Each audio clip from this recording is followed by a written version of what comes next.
सत श्री अकाल दोस्तों, आपका स्वागत है हमारे चैनल पाठशाला की एक्सपर्ट एडवाइस की खास वीडियो सीरीज में जिसका नाम है प्रेरणा स्रोत।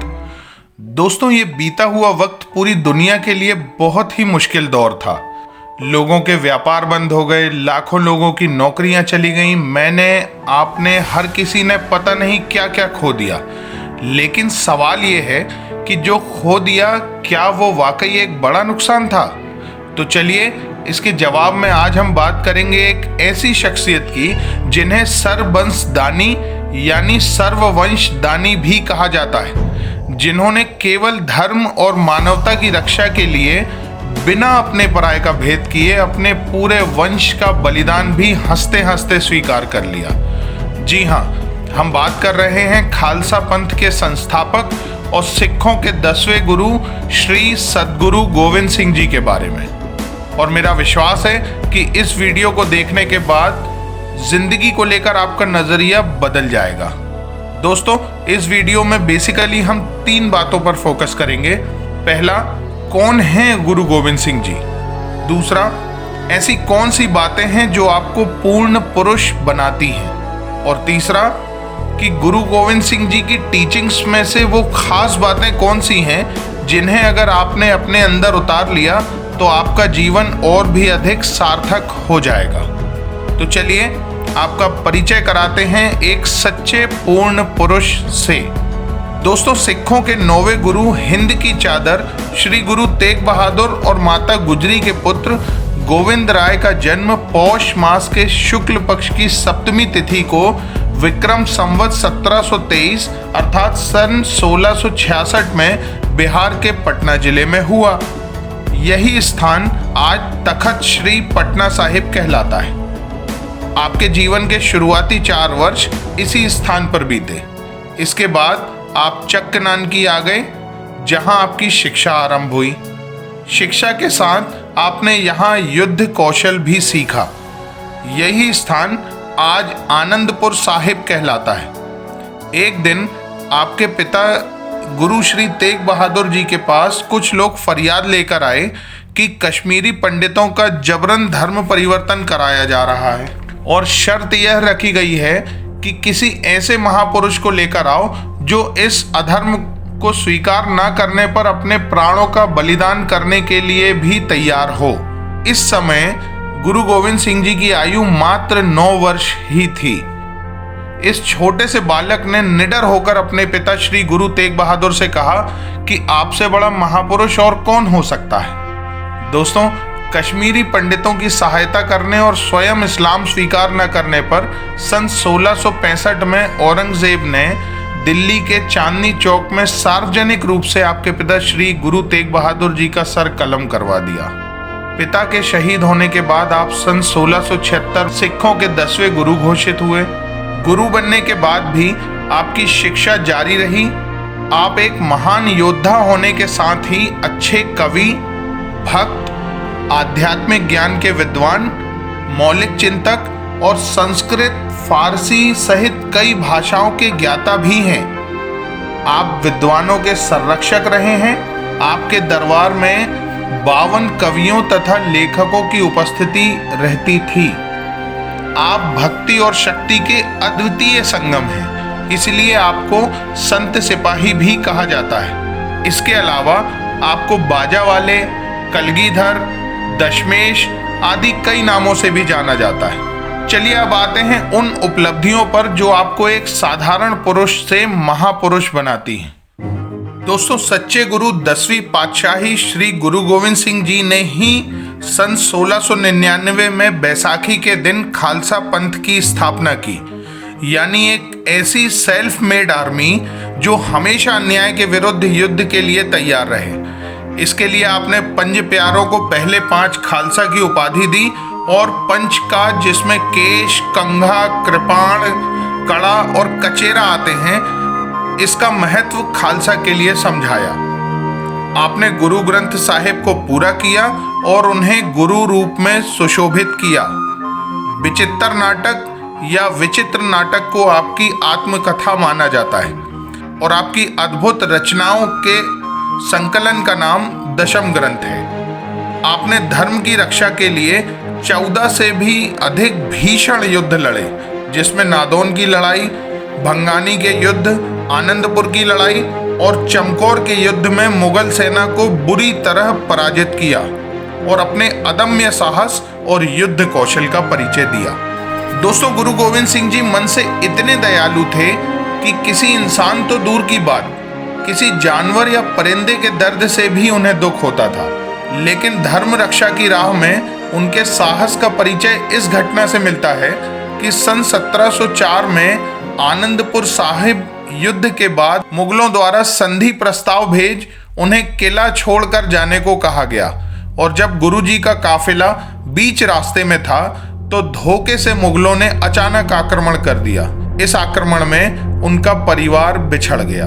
आपके दो बड़े साहिबजादे बाबा अजीत सिंह और बाबा जुझार सिंह युद्ध में मुगलों से लोहा लेते हुए वीरगति को प्राप्त हुए, और आपके दोनों छोटे साहिबजादों बाबा जोरावर सिंह और बाबा फतेह सिंह को मुगलों ने पकड़ लिया और उनसे इस्लाम स्वीकार करने को कहा।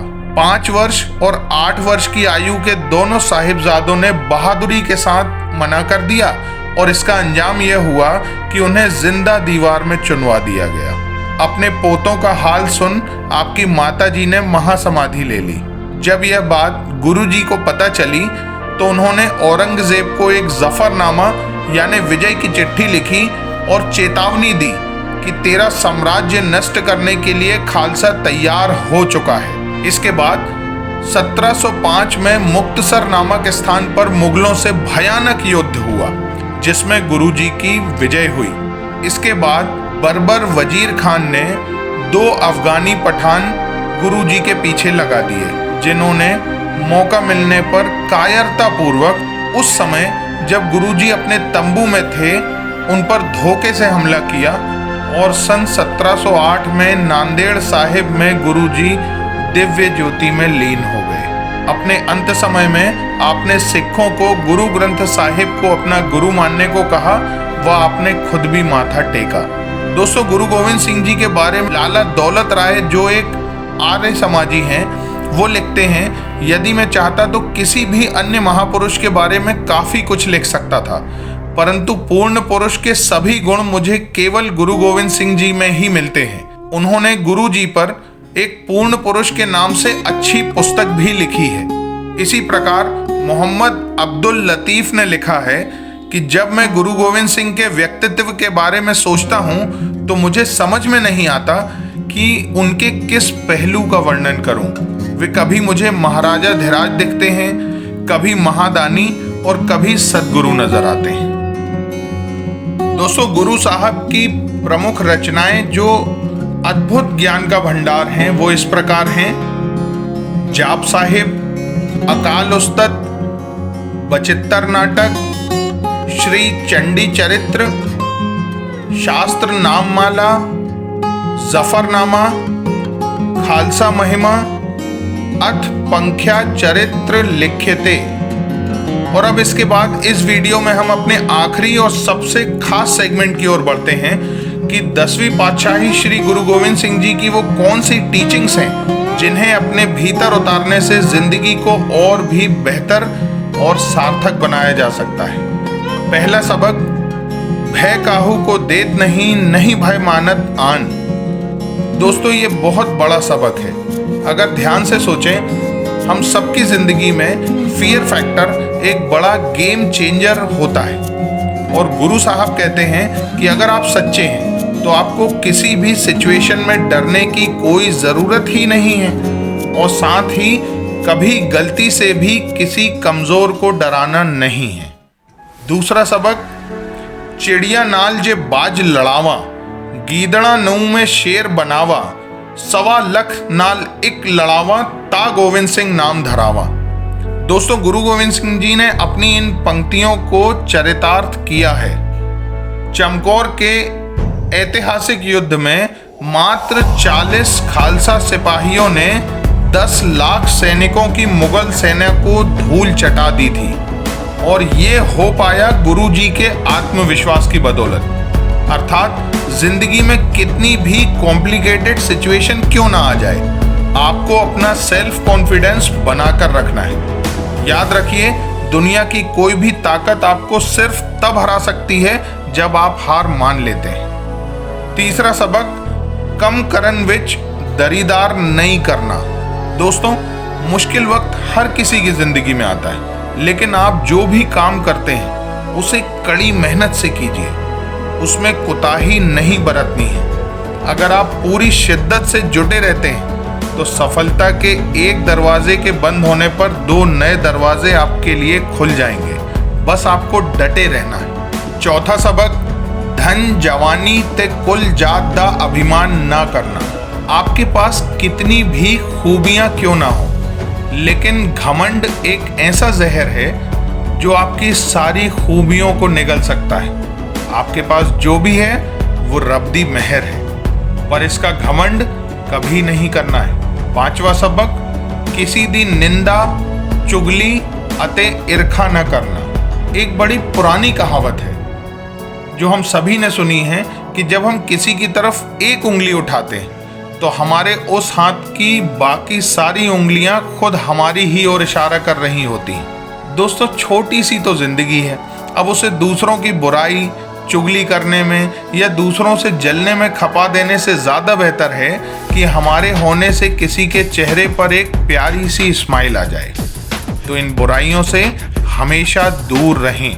छठवां सबक, वचन करके पालना। दोस्तों, जो बंदा अपने कमिटमेंट्स का पक्का होता है ना, उसकी इज्जत पूरी दुनिया करती है। तो पहली बात यह है कि वादा सोच समझकर ही करना है, और अगर कर दिया है तो फिर हर हाल में उसे निभाना है। सातवां सबक, जगत झूठ तंबाकू बिखिया दी त्याग करना। दोस्तों, बहुत ही इंपॉर्टेंट बात गुरु साहिब ने कही है, क्योंकि जब आप कोई नशा करते हैं तो उसका परिणाम सिर्फ आप पर नहीं बल्कि आपके अपनों पर भी असर दिखाता है। तो जितना हो सके इस बुराई को दूर से ही नमस्ते करना है। तो दोस्तों, ये था हमारा प्रयास श्री सद्गुरु गोविंद सिंह जी को आपके दिलों में पहुंचाने का। प्रेरणा स्त्रोत में अगले वीडियो में हम बात करेंगे छत्रपति शिवाजी महाराज के बारे में। इसके अलावा धर्म, एजुकेशन, कम्युनिकेशन स्किल से जुड़े बहुत सारे इंटरेस्टिंग वीडियो देखते रहने के लिए प्लीज सब्सक्राइब कीजिए हमारा चैनल पाठशाला की एक्सपर्ट एडवाइस, और वीडियो को भी ज़्यादा से ज़्यादा दोस्तों के साथ शेयर कर अपना प्यार हम तक पहुँचाएं। वीडियो कैसा लगा ये लाइक कमेंट्स के थ्रू आप हमें बताइए। और अब मुझे अनुमति दीजिए, मैं आपसे जल्दी मिलूंगा एक और इंटरेस्टिंग वीडियो के साथ। जो बोले सो निहाल, सत श्री अकाल।